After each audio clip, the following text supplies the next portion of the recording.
அளவற்ற அருளாளனும் நிகரற்ற அன்புடனுமாகிய எல்லாம் வல்ல இறைவனை புகழ்ந்தவனாக வின்ஸ் ஆஃப் இஸ்லாம் நேயர்களுக்கு தொடர்ச்சியாக பல்வேறு தலைப்புகளில் பல்வேறு விஷயங்களை தொடர்ந்து பகிர்ந்து வருகிறோம். அந்த வகையில் இன்றைக்கு நாம் எடுத்திருக்கின்ற தலைப்பு சமீபத்தில் மரணிந்த நடிகரும் தேசிய முற்போக்கு திராவிடர் கழகத்தினுடைய தலைவருமான திரு விஜயகாந்த் அவர்களின் மறைவும் அவர் வாழ்ந்த காலத்தில் முஸ்லிம்களோடு அவருக்கு இருந்த உறவை பற்றியான ஒரு சிறு அலசல்.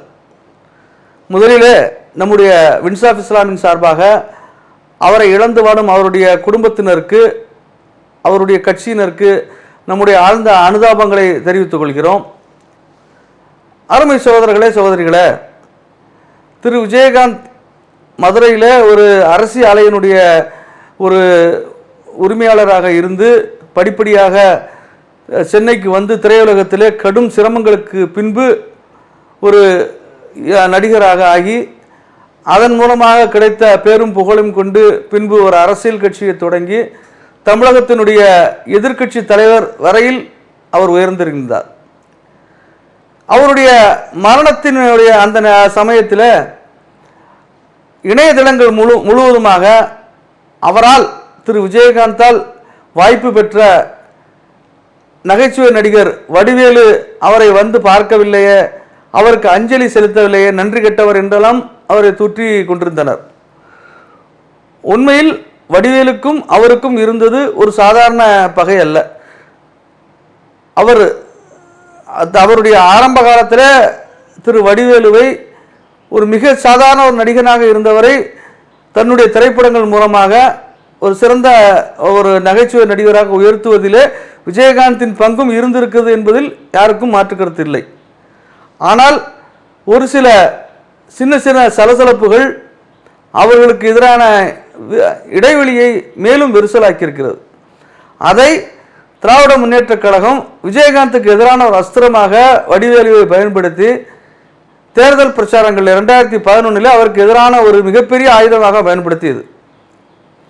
திரு வடிவேலு விஜயகாந்தை பற்றி பேசுகின்ற காட்சிகளை இப்பொழுது நீங்கள் பார்க்கலாம். நீ ஓடி வாழணும்.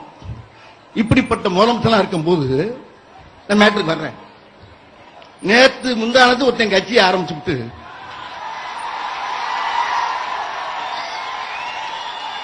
நாளை கழிச்சு முதலமைச்சர் ஆக போறேன்னு இருக்கேன். ஒருத்தன்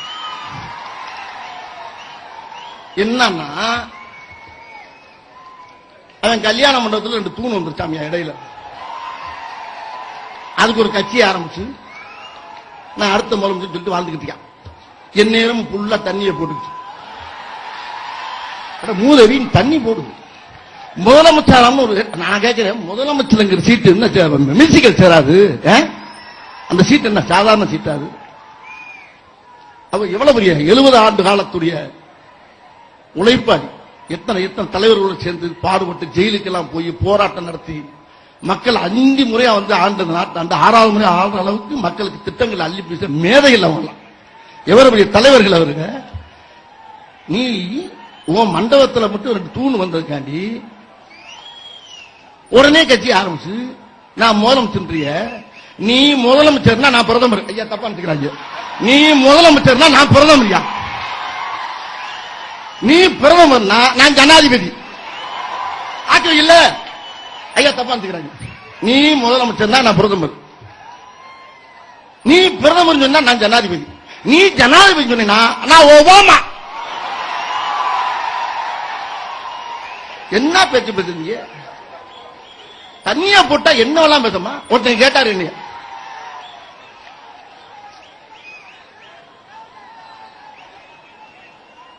ஒருத்தர் கேட்டாரு, ஏங்க அவரை எதிர்த்து நிக்க போறேன்னு சொன்னீங்களே, நிக்க போறீங்களா?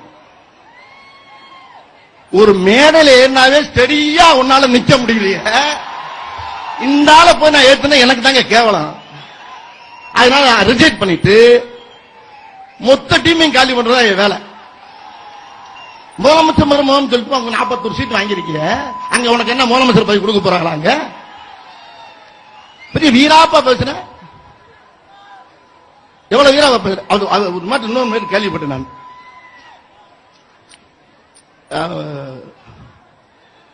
அந்த கட்சி பேர் கூட வாயிலே வர மாட்டேங்குது. நாக்கு முக்காவா மூக்கு முக்காவா இன்னும் தேக்கு முக்கா இன்னும் சொல்றாங்க.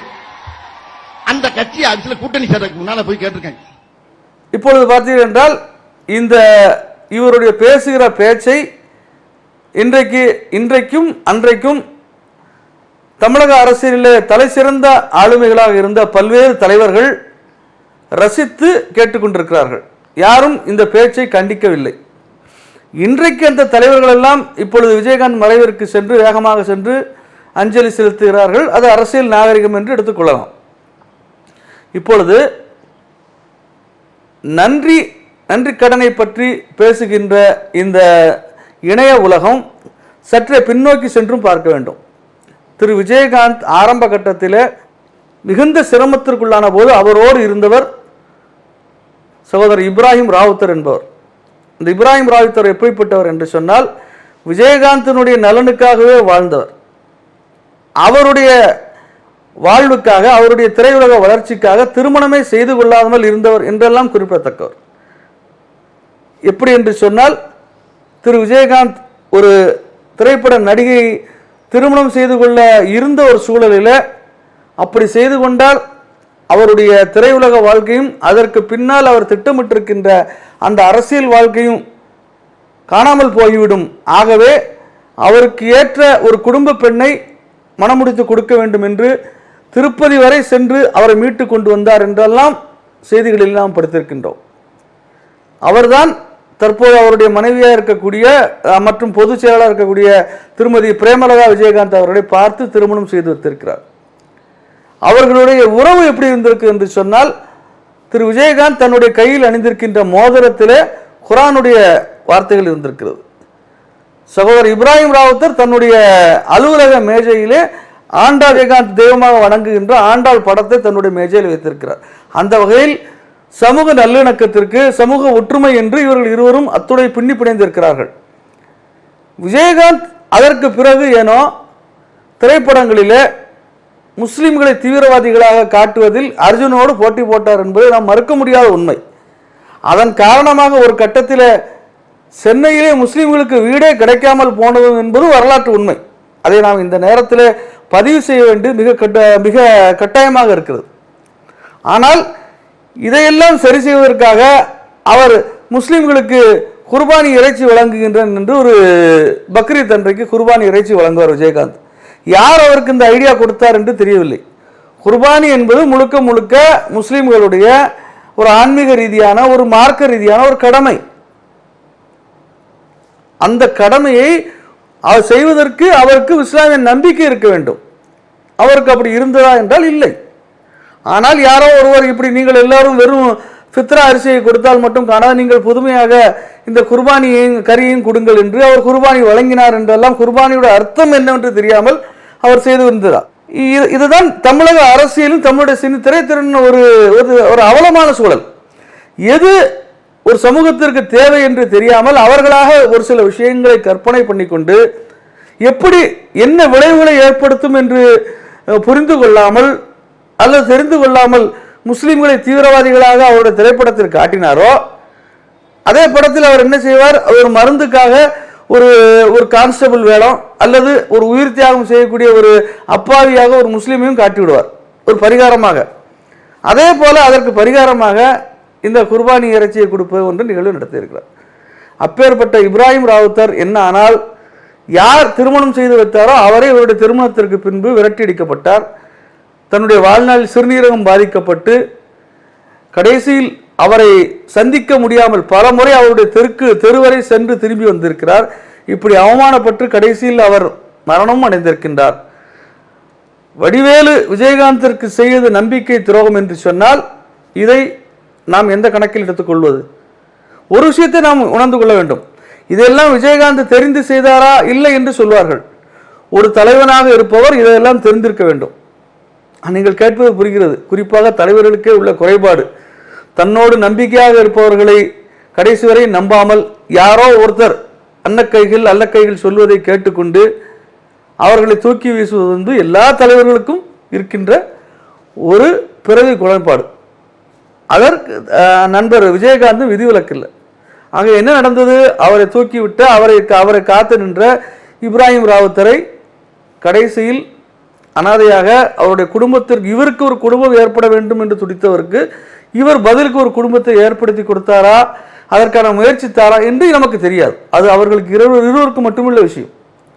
ஆக உறவு என்பதை நாம், நட்பு என்பதை எப்படி இஸ்லாமும் மற்ற உலகமும் எடுத்து சொல்கிறது என்று சொன்னால், நமக்கென்று இருக்கின்ற அந்த உலகத்தை, நமக்கென்று இருக்கின்ற குடும்பத்தை பராமரித்து கொண்டு ஒரு நட்பை நாம் பராமரிக்க வேண்டும் என்று காட்டுகிறது. ஆனால் இவர் அந்த எல்லா வரம்புகளையும் எல்லா மரபுகளையும் தாண்டி திரு இப்ராஹிம் ராவுத்தர் விஜயகாந்திற்காக நின்றார். அதற்கான பலனையும் அனுபவித்தார். திரு இப்ராஹிம் ராவுத்தர் மட்டுமல்ல, திரு விஜயகாந்த் நடிகர் சங்கத்தினுடைய தலைவராக ஆனபோது அதனுடைய கடனை அடைப்பதற்காக பெருவாரிய உதவியாளர்கள் சிங்கப்பூர், மலேசியாவுடைய தமிழர்கள், அதிலும் குறிப்பாக அங்கு இருக்கக்கூடிய முஸ்லீம்கள் தான். அவருக்கு பொருளாதார ரீதியாக உறுதுணையாக இருந்தவர்களும் சிங்கப்பூர், மலேசியாவை சேர்ந்த முஸ்லீம்கள் தான். இதை அவரும் அவருடைய குடும்பமும் இன்றைக்கு வேண்டுமானால் மறுக்கலாம். ஆனால் அன்றைக்கு இதை அவரே குறிப்பிட்டிருக்கிறார், இதை உறுதி செய்திருக்கிறார். இப்படி திரு விஜயகாந்த் அவர்களோடு முஸ்லீம்களுடைய உறவு என்பது இந்த நிலை இருந்திருக்கின்றது. தற்போது திருமதி பிரேமலதா விஜயகாந்த் அவருடைய இடத்தை எடுப்பதற்கு அவருடைய பொதுச் செயலாளராக இருக்கிறார். அவர் எப்படி ஜெயலலிதா அம்மையார் ஒரு எம்ஜிஆரிடமிருந்து கிடைத்த அந்த கட்சியை மிகப்பெரிய கட்சியாக ஒரு யாரும் வெல்ல முடியாத ஒரு கட்சியாக 10 வருடங்கள் கொண்டு வந்தாரோ அப்படி கொண்டு வருவாரா, இல்லை திருமதி வி.என். ஜானகி எப்படி எம்ஜிஆரிடமிருந்து ஏறத்தாழ அவருக்கு முழுக்க பணியுடை செய்து கடைசியில் அரசியல் என்று வரும்போது மக்கள் அவரை புறக்கணித்தார்களோ அப்படி புறக்கணிக்கப்படுவாரா என்பதை காலம்தான் பதில் சொல்ல வேண்டும். என்றபோதும் ஒரு சிறந்த நல்ல மனிதர் என்று பெயர் எடுத்தவர் இன்றைக்கு மறைந்திருக்கின்றார். அவருடைய மறைப்பு என்பது உண்மையிலே அவருடைய குடும்பத்தினருக்கும் அவருடைய கட்சியினருக்கும் ஒரு மிகப்பெரிய இழப்பு என்பதில் மாற்று கருத்து இல்லை. அவருடைய குடும்பத்தினருக்கும் நம்முடைய ஆழ்ந்த அனுதாபங்களை மீண்டும் ஒரு முறை தெரிவித்துக் கொண்டு இந்த நிகழ்ச்சி இத்தோடு நிறைவு செய்கிறோம். நன்றி.